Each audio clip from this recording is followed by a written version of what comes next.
these new requirements. Okay. Thank you. Move now to the LAO for their review. Good afternoon, Rachel Ehlers with the LAO. We think that the overall thrust of the governor's approach is commendable. This is a really important area to focus on, particularly early intervention, which was one of the big themes highlighted by the task force. But we have some concerns about the specific proposals, really threefold, that it's in many cases too little funding to make a difference, too few details on how many of these proposals would be implemented, and too little time for you all as the legislature to define what these details would be. So if you turn to the second page of the two-page handout, we did put together some alternatives for you to consider. The biggest differences, first, is that we would recommend, given the growth in Proposition 98, regardless of whether you take the governor's revenues or our office's alternative revenues, given the amount of growth in 98, we think an additional investment in special education would be a good place to put some of those funds.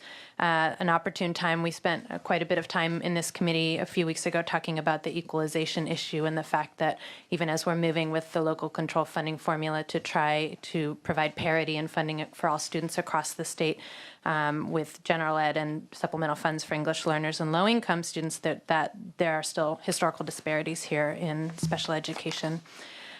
Regarding the preschool proposals, we had an alternative approach to suggest that we thought would be a more systematic, system-wide integration of students with disabilities, really requiring an expectation that all programs serve a certain proportion of students with disabilities and increasing reimbursement rates to help support that.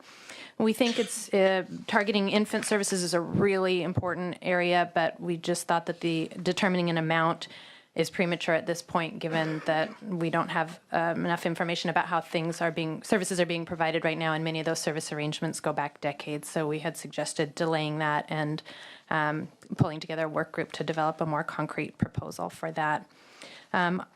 Down on some of the federal funds issues for the Office of Administrative Hearings, we think it's important to provide that funding, but on a one-time basis, which I think reflects your staff recommendation as well. And then for the alternative dispute resolution, we just had concerns that the funding amount was so small it wouldn't really make a difference. So again, we're recommending a larger investment instead. Okay, thank you. Moving on to Department of Education. Monique Ramos on behalf of the Department of Education. So the department actually does support the governor's proposal, particularly with the preschool slots. This is similar to a grant that we pursued at the federal level earlier this year or last year, and we unfortunately did not receive. And then in addition, we just are particularly appreciative of the increase for the Office of Administrative Hearings, that is a cost we are incurring and forced to pay. With me, I have Chris Druin from our Special Education Division in case you have any questions. Okay, and just for the record, the staff recommendation on all of these, but one, is approve as proposed. On number 10, actually goes with the LAO's figure, well, the 1.89 million, both your figures. At this point, I'll open up to comments. I'd ask the Sergeant, if you could pull up a microphone here, because we'll leave this panel, and everybody will speak on this mic, just kind of line up.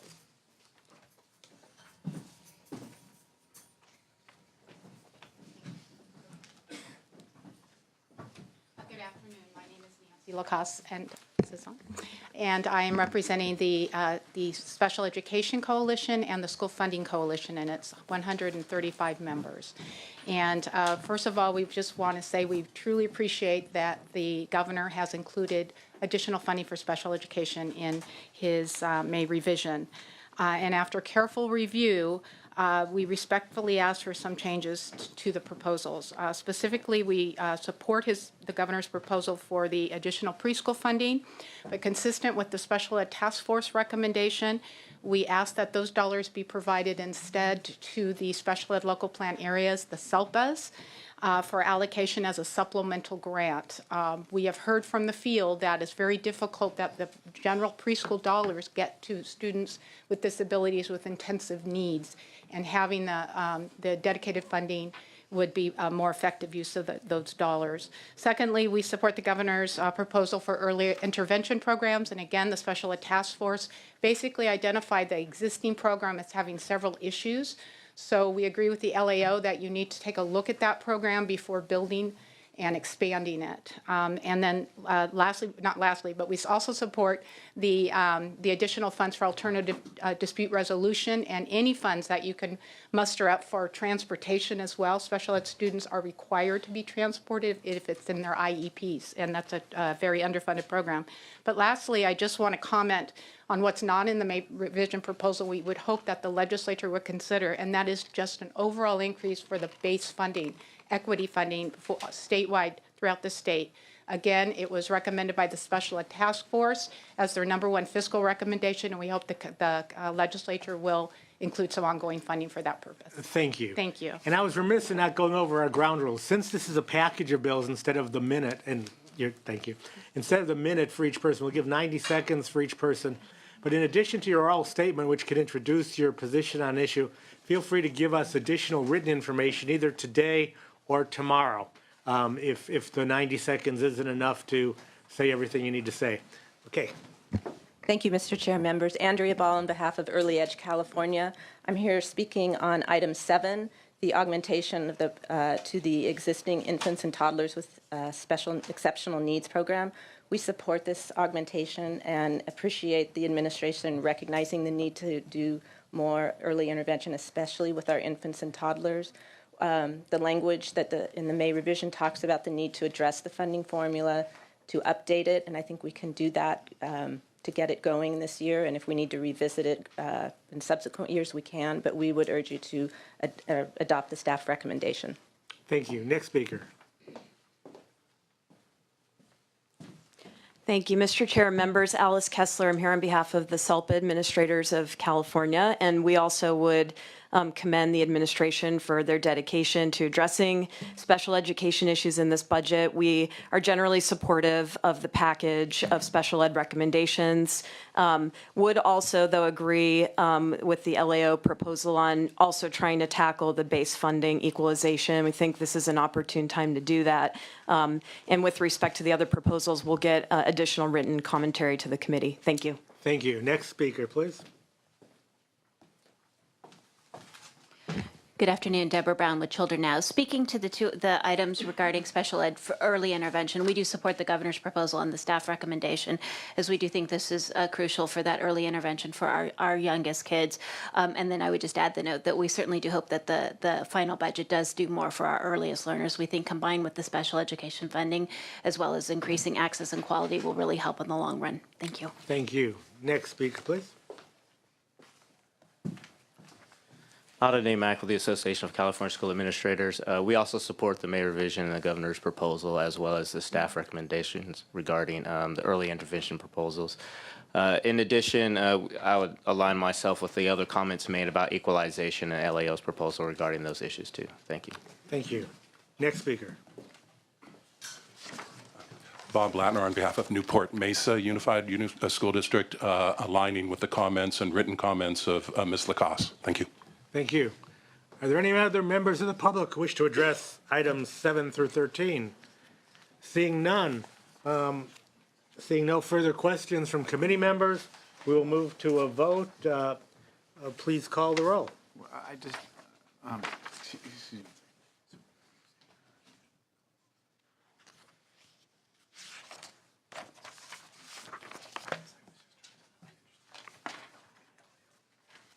Mr. Chair, I mean, the LAO, so just so I understand this, the LAO has raised the concern about equalization that, I think I share. What does that mean now? I mean, everyone's agreed with the concern. How does that, is that, and I know staff agrees with it. Yeah, it's not on our agenda for action today. It can be brought to and discussed with Mr. Leno for a full budget hearing on Friday. Okay. But it's Okay. nothing we're taking action on today. It's just not before us. Okay, all right. And having said that, I think a lot of us agree that we need to look at doing more for special education base allocation. Okay. Okay, seeing no further questions, I'll ask staff to please call the roll. And the motion would be to approve staff recommendations on items 7 through 12. Senator Block, Aye. Senator Allen, Aye. Senator Morlock. we show items 7 through 12. 7 through 12 passing 3-0. And now we move to item 13, use of one-time funding for outstanding mandate claims. And we'll give the panelists time to shift.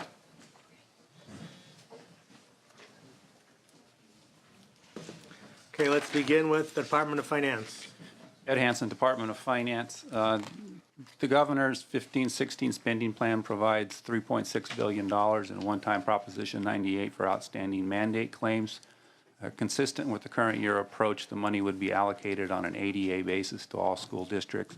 This would allow all districts to receive funding and be able to use that money on local needs and priorities. In the trailer bill, we specifically identify some areas that we believe would be a useful area to spend that money, such as induction programs, professional development, and the implementation of Common Core. Just for the record, the administration would oppose redirecting any funding for any other specific programs that would reduce the amount of money that would be applied to outstanding debt. Thank you. Thank you. Let's hear now from the LAO. Good afternoon, Jamil Nakfi, LAO. As you heard earlier this week, we're generally supportive of the administration's approach of allocating these one-time funds to pay down the state's outstanding obligations. We're also supportive of sending these funds out on the basis of average daily attendance because of our long-standing concerns about uneven mandate claiming practices. However, we think these funds could be sent out a little bit more efficiently than under the governor's proposal. As we've noted earlier, the vast majority of claims, we believe, are associated with unified and high school districts, of the claims that are outstanding currently. And because the governor's proposal would send out those funds on the basis of average daily attendance, and most of our daily attendance is at the elementary school K-8 level, it wouldn't basically align well with the unpaid claims that we have outstanding. So we would just suggest a slightly different approach, which is to try to mirror the kind of current distribution of unpaid claims and send more of those funds out to unified and high school districts that have those unpaid claims, and less out to elementary school districts proportionally. And we believe that'll reduce the so-called leakage issue, which is when you make mandate backlog payments in excess of the claims that districts actually have. So we believe that our approach would be more effective if you want to address that backlog. And your recommendation captures what's in the staff recommendation? So the staff recommendation before you is different. It kind of carves out a piece of that. A piece of the mandates backlog funding for some professional development activities. We can't really comment to that unless you want us to walk through the proposal. That's language that we just received this morning. So Okay, that's okay. Let's hear from the Department of Ed. So the superintendent has long stated he's supportive of paying down the wall of debt to school districts, but he has also stated he'd like to see a Common Core block grant.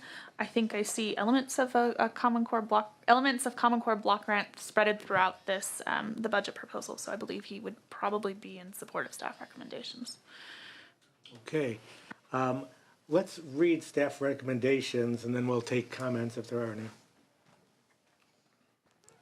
Sure. The staff recommendation would be complicated: to adopt the governor's proposal, but amend it to provide one-time Prop 98 funding of $3 billion for mandates, conform proposed trailer bill to be refined as necessary, remove professional development from intent language for use of mandate funds in the current trailer bill, approve $800 million in one-time Prop 98 funds for educator effectiveness and placeholder trailer bill as described in the item. Remove reference to teacher induction from intent language in the administration's proposed trailer bill describing the use of settle-up funds. This will conform to the Prop 98 package. Okay. Questions first from members of the committee?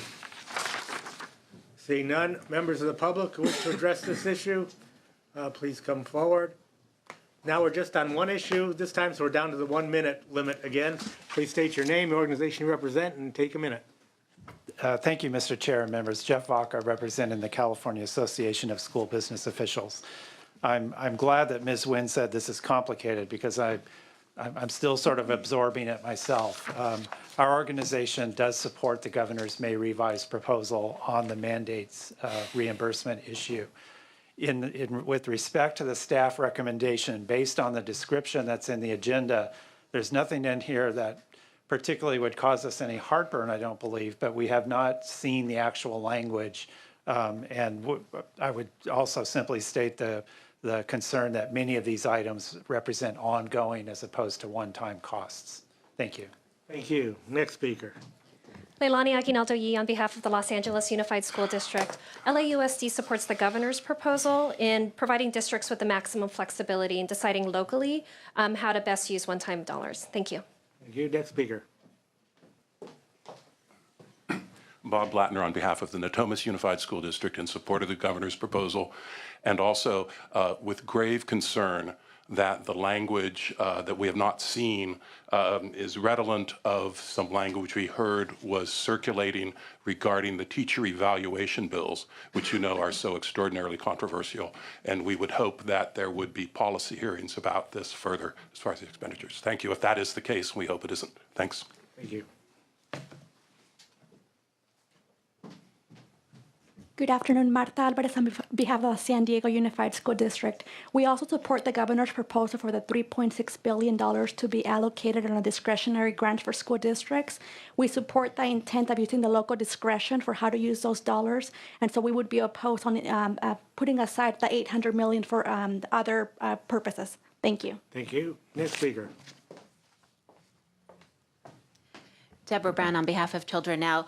As others have noted, the proposal is a little bit complicated, so I can't speak exactly to it, but I can say that we do support the paying down of debt, but also would like to see a set aside for Common Core Next Generation Science Standards implementation, and agree that a dedicated source, be it a block grant, is the right approach.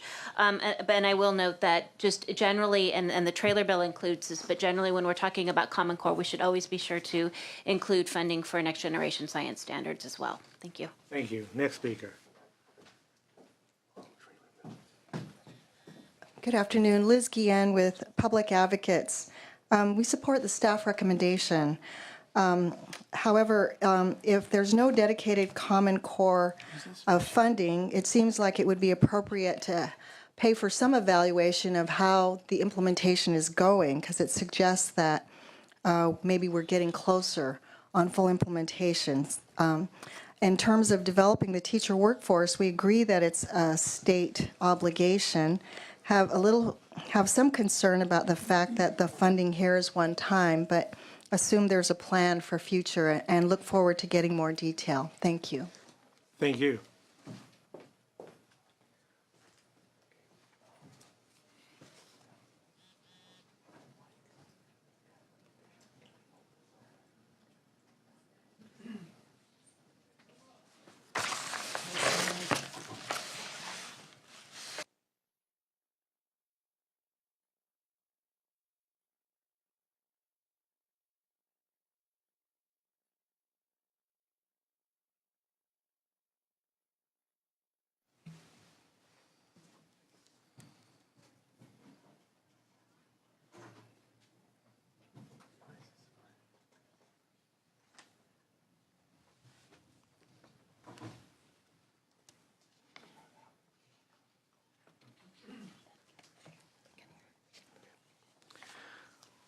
All right, having heard public comment, are there any other questions from members of the committee?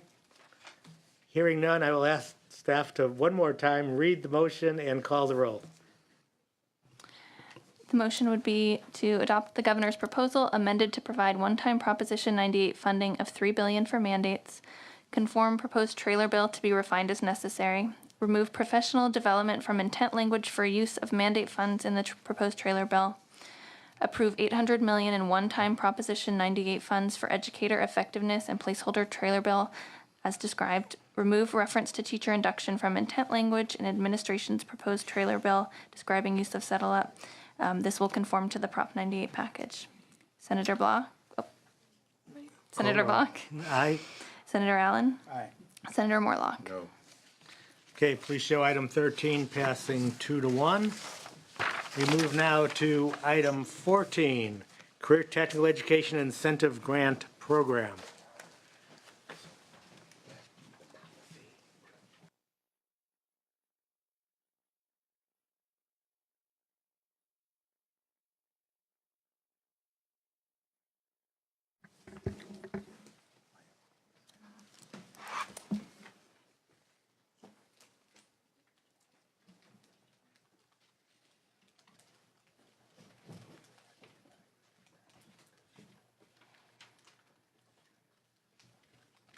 Okay, item 14, Career Technical Education Incentive Grant Program.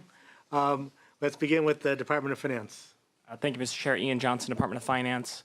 As a quick reminder, the governor's budget proposed a 3-year career technical education incentive grant program to be funded at a level of $250 million per year for the next 3 years. Now, as part of the May revision, we essentially are proposing 3 main changes. First, we're proposing to increase overall funding by $150 million, and we're proposing to front load that funding such that $400 million would be provided in the first year, $300 million would be provided in the second year, and $200 million would be provided in the third year. Second, we're proposing to change the local matching requirement such that the local match would gradually ramp up each year as the state funding ramps down. That was a deliberative proposal to clarify the transitional nature of this program. And then lastly, we're proposing that award priority be given when the Department of Education and the State Board select competitive grant recipients, that priority be given to districts from rural areas and from regions that have high dropout rates. Just for the record, as I look over the staff's recommendation, I want to express our opposition in basically 2 main areas. First, we're very supportive of the competitive nature of our proposal, and I see that staff's recommendation is that this funding go out on a per ADA basis. There's a number of reasons why we support a competitive basis. We think that it encourages innovation and higher quality programs throughout the entire state. We think that a per ADA basis, depending on which ADA we're talking about, spreads this funding far too thin, and that, what I mean by that is if we're talking about all 6 million ADA throughout the entire state, including for students that are in K through 3, this spreads the funding quite thin. If we're talking about a certain grade span, then we'd still be opposed, but it wouldn't spread as thin. We also oppose providing this funding for any LEA, regardless of if they've done anything to further career technical education or if they have any high quality programs. And a per ADA basis sets up essentially a new entitlement, regardless of sort of their demonstrated performance or their plan to perform in terms of providing high quality career technical education. In terms of the other piece of the staff recommendation I see here, which is eliminating the local match requirement, that's another piece of our proposal that we think is very important to the sustainability of career technical education. When we've testified to this proposal previously, we've talked about how the reason, the intent of our proposal was to encourage the transition of career technical education from a categorical off to the side to very much being a part of core K-12 instruction. And we think it's critical that locals have to put in their own local matching funds from the LCFF or other sources to demonstrate that they're committed to these programs. We think that goes a long way in furthering that purpose and also making sure that high quality CTE programs are sustainable. The other piece that I don't see in the staff recommendation was our proposal has a requirement that recipients or applicants rather of the program develop a plan for how they're going to sustain their programs after our 3-year transition funding expires. We think it's important that if we're creating a special program to incentivize career technical education, that we're investing in programs that are going to be sustainable and are going to stick around after this funding expires. Thank you. Let's hear the LAO's reaction. I'll be reacting to the May revision proposal from the administration, and if you'd like me to follow up on some of the comments from the Department of Finance, I'll do that. Natasha Collins, Legislative Analyst's Office. Always forget that. We believe that the governor's May revision proposal makes some improvements to the design of the CTE incentive grant program in that it phases out the program in a graduated way and increases a local match requirement during that phase out. And we believe this sends a clear signal to districts that this is a 3-year program and they're going to need to use their LCFF dollars moving forward to support CTE. However, we continue to believe that creating a new categorical CTE program runs counter to the local control funding formula in that it limits the ability of districts to access funds, so there's some kind of clear winners and losers. In the case of the governor's proposal, it would be a priority, one of the priority criteria are existing programs. So in that way, it would be existing programs that would continue to benefit as they had under the categoricals that previously existed. So we think that's problematic if we're really going to have a more intuitive, rational funding system that doesn't benefit certain areas of the state just because they've historically offered certain programs. Moreover, we would note that high schools receive a higher rate, and part of that is because CTE is one of their core functions, although it's a higher rate that's not devoted to CTE but takes into account the higher costs of offering CTE. And we would also note that LCFF, through the LCAP process and the revised API, has accountability measures to ensure that schools offer career technical education and reporting requirements associated with that to the state. So yeah, we continue to recommend rejecting this proposal, the May revision proposal. The May revision, thank you. Department of Education. Monique Ramos on behalf of the Department of Education. The department is in support of the governor's May revised proposal. We think that there were some good improvements made in there, and at this point, we just don't have a reaction to staff's recommendation. Okay, let me ask staff, the main difference between the governor's proposal and staff proposal is how the money is distributed? Is that to whom and how it's distributed? One of the main differences is the distribution on a per AD basis. Another difference is we remove matching fund requirements. So effectively, we make this not a competitive grant, as included in the language in the description. There are on the condition of receiving these funds, districts would have to meet a variety of things to ensure that they're operating a high quality CTE program. Does the department have issues with that? I mean, I would actually need to talk to the superintendent about the methodology of going out. Obviously, he supports high quality CTE. He's been a big supporter of CTE, so I would need to check in with him. But it sounds like a positive thing historically that he would be supportive of. Anyone on the panel have additional comments before we move to public? Okay. Is there any questions from members of the committee? Senator Murlock? If you're using an ADA formula to kind of make it no better, no worse, what happens to the smaller districts that have really emphasized a good CTE program?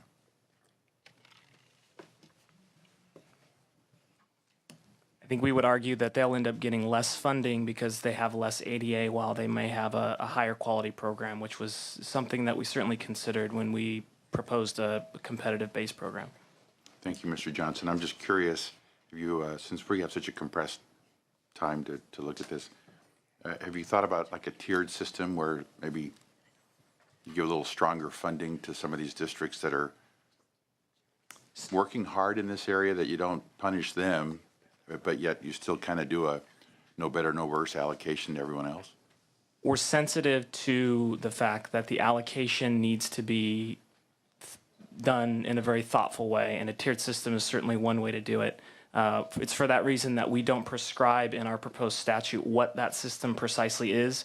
Rather, we put the authority with the State Department of Education in collaborative with the State Board of Education. So you have the superintendent and the governor together thinking about what the appropriate award may be for various programs that are doing high quality, that are providing high quality services and are demonstrating that they're producing quality student-based outcomes. Thank you, Mr. If I could add just one comment, Senator Morlock, pertaining to the ADA. Most CTE programs are offered in high school and some in middle school, so the legislature could consider, if they wanted kind of more bang for their buck, to limit it to high school or middle school ADA. And to your question about the smaller districts that have less students, so they wouldn't receive as much ADA funding to operate these programs, I think that in the past, the state has built economies of scale. That's why you see a lot of county offices sometimes running CTE programs. So just because a school district isn't receiving very much in ADA doesn't mean that they couldn't join with other smaller school districts and create those economies of scale to really provide efficient CTE in that region. Okay, thank you, Ms. Collins.